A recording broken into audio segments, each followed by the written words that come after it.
మీ personal interviews మరియు వ్యాపార ప్రకటనల కొరకు ఈ నెంబర్ని సంప్రదించండి. నమస్తే, వెల్కమ్ టు మనం టీవీ. నేను మీ ప్రియాంకారావు. పీసీఓడి, పీసీఓఎస్ ఇవి ఉంటే ప్రెగ్నెంట్ అవ్వడం సాధ్యమా కాదా, అసలు ఎందుకు వస్తాయి, ఇలాంటి విషయాలపై మనకి అవగాహన కల్పించడానికి ఈరోజు మనతో పాటు గైనకాలజిస్ట్ డాక్టర్ పృథ్వీ పేరం గారు ఉన్నారు. వారితో మాట్లాడి మరిన్ని విషయాలు తెలుసుకుందాం. నమస్కారం మ్యామ్. నమస్కారం మ్యామ్.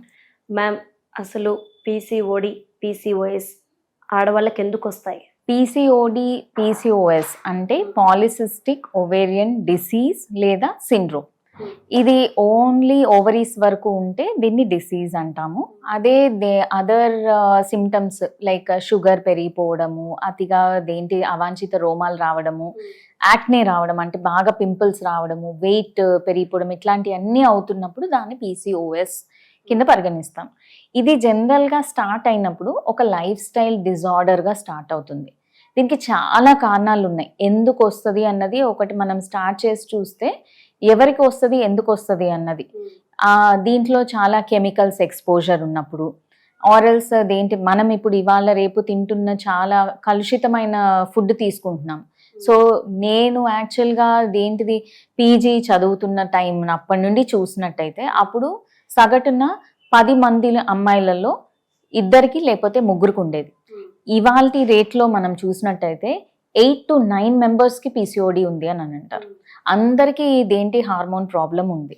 ఎందుకు ఉంది అన్నది చూస్తే అప్పటి నుండి వాటి వరకు మనం ట్రాన్సిషన్ చూసినట్టయితే చాలా వరకు పొల్యూటెడ్ ఫుడ్స్, అడల్టరేటెడ్ ఫుడ్స్, బయట తినడం, ఫాస్ట్ ఫుడ్ తినడం, మనం తీసుకునే తిండి, మన లైఫ్ స్టైల్ అంటే అప్పుడు అంతవరకు నేనైతే ఎక్కువ సార్లు నైట్ షిఫ్ట్స్ ఎక్కువ మంది చేసే వాళ్ళని చూడలేదు. ఇప్పుడు ఆధునీకరణ, అర్బనైజేషన్ ఎక్కువ అవుతున్న తరుణంలో చాలా మంది కంప్యూటర్ సైన్స్ చేసిన వాళ్ళు, సాఫ్ట్వేర్ జాబ్స్ చేస్తున్న వాళ్ళు నైట్ షిఫ్ట్స్ చేస్తున్నారు.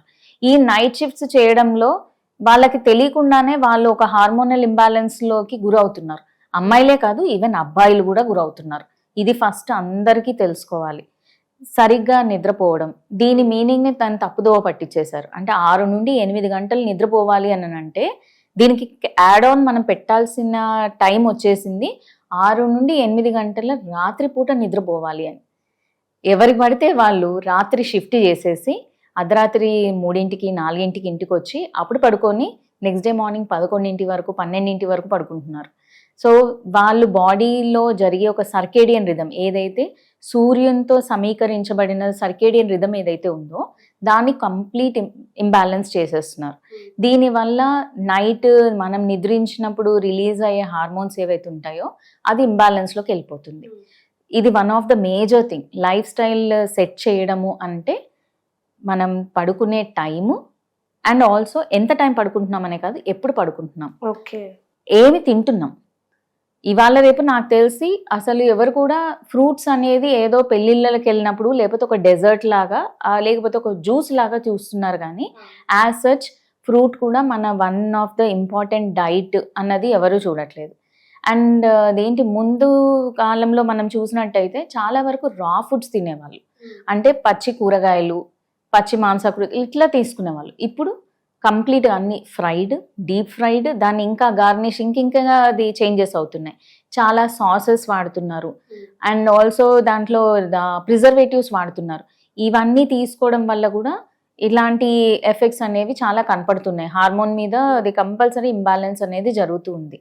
ఇదే కాకుండా ఈ పరుగులు తీసిన ఇప్పుడు రాత్రి 4:30కి 5ంటికి షిఫ్ట్ పూర్తి చేసుకొని, దాన్ని రాత్రి అన్నారు, పొద్దున అంటారు, పొద్దున 5 గంటలకి షిఫ్ట్ పూర్తి చేసుకొని వచ్చి పడుకున్న వాళ్ళు 12:30, 1ంటికి లేసి వాళ్ళు రోజువారీ తీసుకోవాల్సిన బ్రేక్ఫాస్ట్ పోయింది, అర్ధరాత్రి ఫుడ్స్ అన్ని తీసుకుంటున్నారు.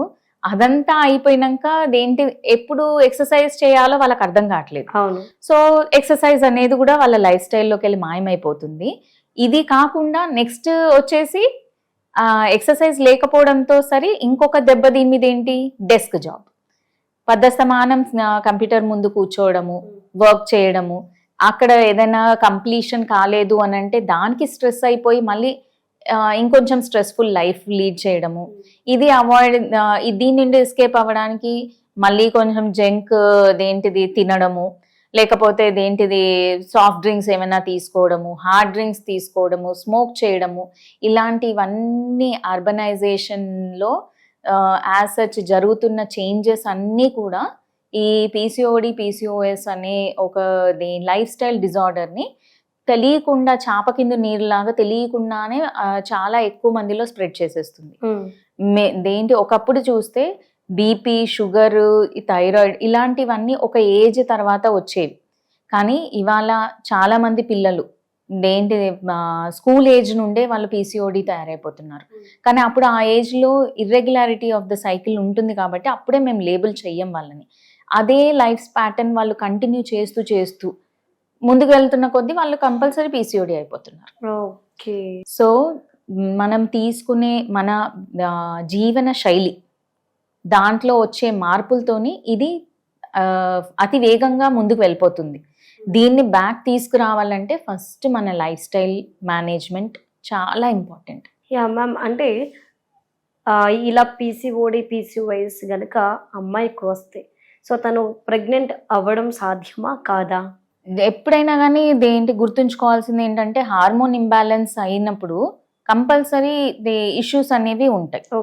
ఇప్పుడు ప్రతి సైకిల్లో ఒక ఋతుక్రమం అని మనం దానికి ఒక పేరు పెట్టింది ఎందుకు అని అంటే, ఫస్ట్ 14 days ఆఫ్ ద సైకిల్లో ఎగ్ ఫార్మేషన్ అవుతుంది, అది రప్చర్ అవుతుంది. అప్పుడు ఒక ఆడ మగ సంక్రమించినట్టయితే అక్కడ నుండి రిలీజ్ అయిన స్పర్మ్స్ నుండి ఫర్టిలైజేషన్ జరుగుతుంది. ఆ తర్వాత ఫర్టిలైజేషన్ జరిగిన నెక్స్ట్ 14 daysలో అది implantation and the normal pregnancy positive రావడానికి ఒక 1 month సైకిల్ మిస్ అయినాక. ఇది ఒక నార్మల్ సైకిల్ గురించి. ఇప్పుడు ఇదంతా నార్మల్గా నడవాలంటే ఏంటి? హార్మోన్స్ దానికి తగ్గట్టుగా ఆ ఫస్ట్ 14 daysలో వచ్చే హార్మోన్స్ రిలీజ్ అవ్వడము, ఆ తర్వాత దాంట్లో హార్మోన్స్లో యూట్రస్లో లైనింగ్ కరెక్ట్గా ఉండడము, రిలీజ్ అయిన ఎగ్ మంచి మొటిలిటీతోని వచ్చి ఎంబ్రియో వచ్చి ఇంప్లాంట్ అవ్వడము, ఇలాంటి అన్నీ కూడా బ్రెయిన్ నుండి రిలీజ్ అయ్యే సంకేతాల నుండి ఒక ఆన్ ద ఓవరీస్లో కానీ ఆ హార్మోన్స్ రిలీజ్ అవ్వడం, మన పిట్యూటరీ గ్లాండ్ కానీ థైరాయిడ్ గ్లాండ్ కానీ ఇవన్నీ రిలీజ్ చేసే హార్మోన్స్ నుండి సిగ్నల్స్ వస్తూ ఉంటాయి. ఆ సిగ్నల్కి తగ్గట్టుగా అవన్నీ పనిచేస్తూ ఉంటాయి. ఇలా పనిచేసినప్పుడే ఏదైనా ప్రాబ్లం లేకుండా జరుగుతుంది, సాఫీగా నడుస్తుంది. పీసీఓడిలో ఏంటి? ఇదంతా డిస్టర్బ్డ్గా ఉంది. అంటే ఒక ఎగ్ ఫామ్ అవ్వాల్సిన చోట 5-10 eggs అన్నీ నేను పెద్దదవుతాను అని ముందుకు వస్తాయి.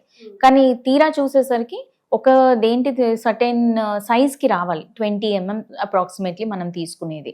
ఆ సైజ్కి రాకుండానే అన్ని ఒక 11, 12, 8 ఇలా అన్ని డిఫరెంట్ సైజెస్లోకి వచ్చి ఆగిపోతుంది అనమాట. ఈ గ్రోత్ ఆగిపోయినప్పుడు ఫైనల్లీ అన్ని ఇమ్మెచ్యూర్ ఎగ్సే ఉంటాయి, ఏది కూడా రప్చర్ అవ్వదు. ఈవెన్చువల్లీ ప్రెగ్నెన్సీ రావడం అనేది తగ్గిపోతూ ఉంటుంది. దానిలలో ఉన్న ఫ్లూయిడ్లో ఏదైతే హార్మోన్స్ ఎక్కువ అవుతుంటాయో దానివల్ల వాళ్ళకి అదర్ ప్రాబ్లమ్స్ ప్రజెంట్ అవుతాయి. అంటే పీరియడ్ లేట్గా రావడం, ఒకవేళ వచ్చినా ఎక్కువ అవ్వడము, అవాంఛిత రోమాలు ఉండడము, ఇలాంటివన్నీ పెరుగుతూ ఉంటాయి అన్నమాట. సో ఈ పీసీఓడి పీసీఓఎస్ ఉన్న వాళ్ళు వితౌట్ ఎనీ మెడికల్ హెల్ప్ స్వతహాగా వాళ్ళంతట వాళ్ళు ప్రెగ్నెన్సీ రావడం అనేది కొంచెం కష్టం.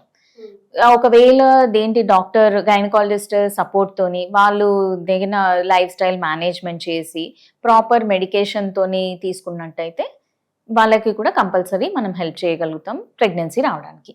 Okay, right. Thank you so much. Okay.